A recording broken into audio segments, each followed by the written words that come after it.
It all began when I stumbled upon a dilapidated mansion at the edge of town, a place whispered about in hushed tones by locals. They said it was cursed, a beacon of sorrow and despair, a house where the shadows seemed to linger longer than they should. Curiosity got the best of me, and I felt an irresistible pull to uncover its secrets. I gathered my friends, armed with flashlights and a sense of adventure, and we set out one fateful night, determined to explore the unknown. As we stepped inside, the air was thick with dust and despair. The floorboards creaked under our weight, and a chill ran down my spine. It was as if the house was alive, breathing with the memories of those who once lived there. We began to explore the rooms, each filled with forgotten relics. But as the night wore on, the atmosphere shifted. We started hearing strange noises, soft whispers that seemed to echo from the walls, shadows dancing in our peripheral vision. I brushed it off as our imaginations running wild. But my friend Sarah swore she felt a cold hand brush against her arm. We laughed it off, but I could see the fear in her eyes. After our first visit, I became obsessed with the mansion's history. I dug into old records and uncovered a tragic tale. The mansion once belonged to a family that mysteriously vanished, their disappearance a dark mystery that plagued the town for decades. Rumors of a curse spread like wildfire, claiming that anyone who dared enter the mansion would face misfortune. I learned that the last family had a daughter named Emily, known for her dark artistic talents. It was said that she could channel spirits through her art. Some believed she unleashed something dark and malevolent before her family disappeared. Despite the warnings, my friends and I decided to return, driven by curiosity and a sense of adventure. This time, however, I felt an unsettling sense of dread as we crossed the threshold. As we ventured into the basement, we stumbled upon an old easel with a half-finished painting. It depicted the mansion, but there was something sinister about it. The shadows seemed to take on a life of their own. Suddenly, the air grew heavy, and a deafening silence engulfed us. Panic set in as the temperature dropped, and whispers filled the air, growing louder and more frantic. We had disturbed something that should have remained undisturbed.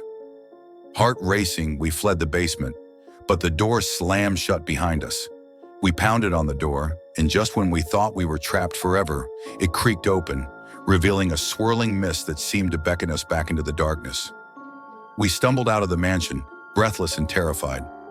As we drove away, I glanced back, and for a fleeting moment, I saw a figure in the window, a pale girl with haunting eyes staring directly at me. I knew then that we had awakened something that should have remained asleep. To this day, I can't shake the feeling that the mansion holds secrets that are best left buried. It taught me that some places carry more than just history. They hold the echoes of lost souls and untold curses. Have you ever experienced something similar? Imagine being trapped in your own home by an unseen force, a force so powerful that it throws furniture across rooms, whispers in the dark, and makes the walls of your house tremble. This isn't a movie, this is the true story of the Enfield poltergeist, one of the most terrifying and well-documented hauntings in history. Our story begins in 1977 in a quiet neighborhood in Enfield, North London. Peggy Hodgson, a single mother of four, had no idea that her modest council home at 284 Green Street would become the center of a paranormal nightmare. It all started when her daughters, Janet and Margaret, complained that their beds were shaking. At first, Peggy dismissed their claims as childish imagination, but that night, she would learn that this was no ordinary disturbance. One evening, loud banging noises echoed through the house. Peggy rushed into her daughter's room to find something that would chill any parent to their core. Furniture was moving on its own. A chest of drawers slid across the floor, seemingly pushed by invisible hands. Terrified, Peggy grabbed her children and fled to a neighbor's house. The next morning, Peggy called the police. Officers arrived and, to their disbelief, witnessed unexplainable events. A chair slid across the floor with no one near it. One officer even signed an official statement, confirming that she saw the chair move on its own. The police, unable to help, suggested contacting the press and paranormal investigators. Soon, news of the haunting spread, and the house became the subject of widespread media attention. But the worst was yet to come. Enter Maurice Grosse and Guy Lyon Playfair, investigators from the Society for Psychical Research. Skeptical yet curious, they spent months with the family, documenting the unexplainable activity. Objects flew across rooms, knocking sounds echoed through the walls, and the young Janet became the focal point of the haunting. Janet, only 11 years old, began experiencing strange fits. She would speak in deep, guttural voices, claiming to be Bill Wilkins, a previous tenant who had died in the house.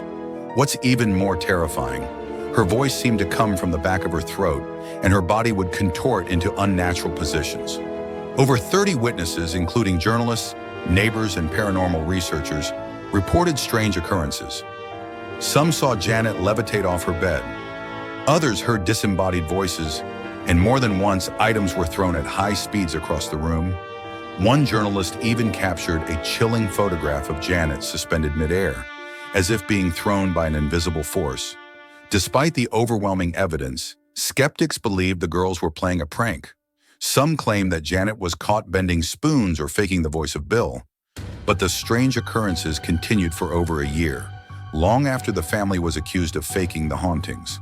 By 1979, the activity had slowed down, but the impact of the Enfield poltergeist was lasting. Janet later admitted that while they did play tricks occasionally to test the investigators, most of what happened in that house was real. She described feeling like she was being used as a puppet, controlled by something dark and powerful. So, what really happened at 284 Green Street? Was it a desperate cry for attention, a psychological disturbance, or something far more sinister? While skeptics remain unconvinced, many of those involved still believe the haunting was real. The Enfield poltergeist remains one of the most documented paranormal cases in history, leaving us with more questions than answers. In the quiet town of Villisca, Iowa, an unspeakable horror took place over a century ago. A crime so gruesome, it sent shockwaves through the nation. But what if that horror never really left? It was the night of June 9, 1912, when a brutal massacre shocked this peaceful community. Inside this house, the Moore family, Josiah, his wife Sarah, and their 4 children, along with 2 young girls, were bludgeoned to death in their sleep by a mysterious intruder wielding an axe. 8 lives violently taken with no known motive. To this day, the crime remains unsolved, but the house itself has never been the same. Over the years, the Villisca Axe murder house has become infamous, not just for the crime, but for the strange, unsettling occurrences that many believe are signs of a haunting. Visitors and investigators alike have reported strange phenomena, unexplained voices, objects moving on their own, and the overwhelming feeling that something is still there.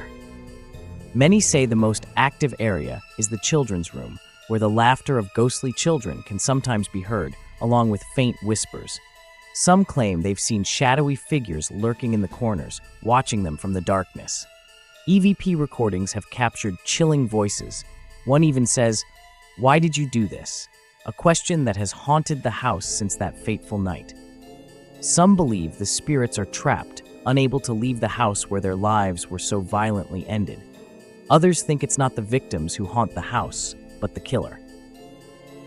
Theories have swirled around the identity of the murderer: a local senator, a traveling preacher, even a drifter passing through town, but no one was ever convicted. Could it be that the murderer's dark energy still lingers within these walls, keeping the spirits of the victims from finding peace? Those who have spent the night in the house report terrifying encounters. Some have felt an invisible force grabbing them. Others woke up to find strange handprints on their skin. And then there's the staircase, where many say they've felt cold spots or heard footsteps when no one else was around. Today, the Villisca Axe murder house stands as a chilling reminder of a crime left unsolved, and as a place where the line between the living and the dead is disturbingly thin. Are the spirits of the Moore family and their young guests forever trapped within these walls? Or are we simply sensing the echo of that tragic night? Whatever you choose to believe, one thing is certain: the Villisca Axe murder house remains one of the most haunted locations in America. If you ever visit, remember, it's not just a house, it's a doorway to a past soaked in mystery and fear.